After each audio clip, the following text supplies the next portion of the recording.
బుల్బుల్ కథలకు స్వాగతం. కథ పేరు పీటల మీద పెళ్ళి. గర్తపురిలో ఉండే సోమయ్య మొదట్లో మంచివాడే, కానీ పెళ్ళయ్యి పిల్లలు పుట్టిన తర్వాత అతడిలో స్వార్థం, లోభితనం, కుటిలత్వం ప్రవేశించాయి. డబ్బు మీద కాంక్ష బాగా పెరిగిపోయింది. డబ్బు సంపాదించడం కొంచెం కష్టమైన పని కాబట్టి ఎలాగో సంపాదించిన దాన్ని ఖర్చు చేయకుండా ఉంటే డబ్బు పెరుగుతుందని అవసరమైన ఖర్చు చేయకుండా పిసినారితనం చూపడం మొదలుపెట్టాడు. ఖర్చును తగ్గించుకోవడానికి సోమయ్య ఇంకో రకం విధానాన్ని కూడా అవలంబించాడు. అదేమిటంటే బంధువులను తగ్గించుకోవడం.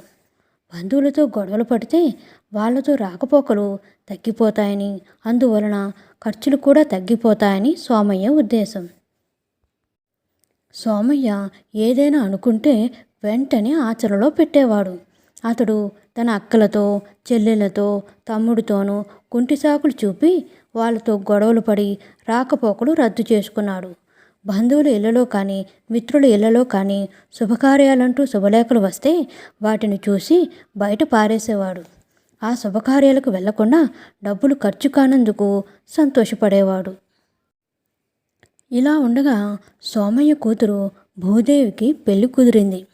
భూదేవి అందంగా ఉండడంతో గర్తపురికి దగ్గరలో ఉన్న ఒక ఊరు నుండి శివకోటి అనే రైతు వచ్చి తన ఒక్క కొడుకైన రామస్వామికి భూదేవిని పెళ్లి చేసుకుంటానని అడిగాడు. మంచి సంబంధం కావడంతో సోమయ్య సరే అన్నాడు. పెళ్లి పనులు మొదలైనాయి. క్రమంగా పెళ్లి రోజు వచ్చింది. సోమయ్య ఇంటి ముందు విశాలమైన ఖాళీ స్థలం ఉంది. అందులో పెద్ద వేప చెట్టు ఉంది. కూతురి పెళ్లి రోజు సోమయ్య ఇంటి ముందు తాటి ఆకుల పందిరి వేయించలేదు, కళ్యాణ వేదిక ఏర్పాటు చేయించలేదు. అది చూసి సోమయ్య పక్క ఇంట్లో ఉండే ఈశ్వరయ్య సోమయ్యను పిలిచి, సోమయ్య బావా, అమ్మాయి పెళ్ళికి ఇంటి ముందు తాటాకుల పందిరి వేయించడం మర్చిపోయినట్టున్నావు అన్నాడు పరిహాసంగా. అప్పుడు సోమయ్య నవ్వి, మర్చిపోలేదు బావా, ఆకాశమే పందిరిగా ఉన్నప్పుడు మళ్ళీ తాటాకుల పందిరి ఎందుకు, దండగా, భూదేవి పెళ్ళికి భూదేవంత అరుగు ఉండనే ఉందిగా అన్నాడు.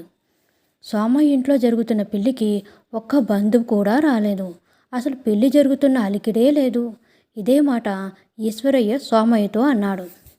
ఎలా చేసినా పెళ్ళిని పెళ్ళి అనే అంటారు కదా, దానికోసం డబ్బు దండగ చేసుకోవడం ఎందుకు బావా అన్నాడు సోమయ్య నవ్వుతూ.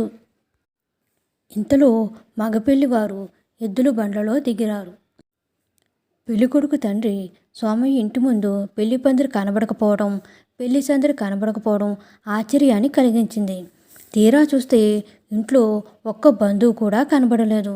అప్పుడు పెళ్ళికొడుకు తండ్రి శివకోటి సోమయ్యతో, అమ్మాయి పెళ్ళికి బంధువులెవరూ రాలేదేం బావా అని అడిగాడు. అప్పుడు సోమయ్య పక్కనే ఉన్న ఈశ్వరయ్య కల్పించుకుని, ఎప్పుడైనా బంధువుల ఇళ్లకు మా సోమయ్య బావ వెళితే కదా వాళ్ళు రావటానికి అన్నాడు ఎగతాళిగా. సోమయ్య బావ ఎందుకని వెళ్ళడు అని అడిగాడు శివకోటి. ఎందుకేమిటి, మా సోమయ్య బావ చాలా తెలివైనవాడు. బంధువుల ఇళ్లలో కార్యాలకు వెళితే ప్రయాణ ఖర్చులకు తోడు చదివింపులు కూడా ఉంటాయి. ఆ డబ్బును మిగిల్చుకోవడానికి మీ సోమయ్య బావ ఇల్లు కదలడు. ఎవరు ఏమైనా అనుకోని మీ బావ వెళ్ళడు కాబట్టి ఇప్పుడు ఆ బంధువులెవరూ ఈ పెళ్ళికి రాలేదు చెప్పాడు ఈశ్వరయ్య. అంతా విని శివకోటి కోపంతో, ఎంత పిచినారి వెధవ ఇంటికి నా కొడుకును అల్లుడుగా చేయలేను అని అప్పటికప్పుడు బండ్లు సిద్ధం చేయించి తన బంధువులందరినీ తీసుకొని తిరిగి వెళ్ళిపోయాడు పెళ్ళికొడుకు తండ్రి శివకోటి. కథ నచ్చినట్లయితే లైక్ చేయండి, షేర్ చేయండి, మా ఛానల్ని సబ్స్క్రైబ్ చేసుకోండి. Thank you so much.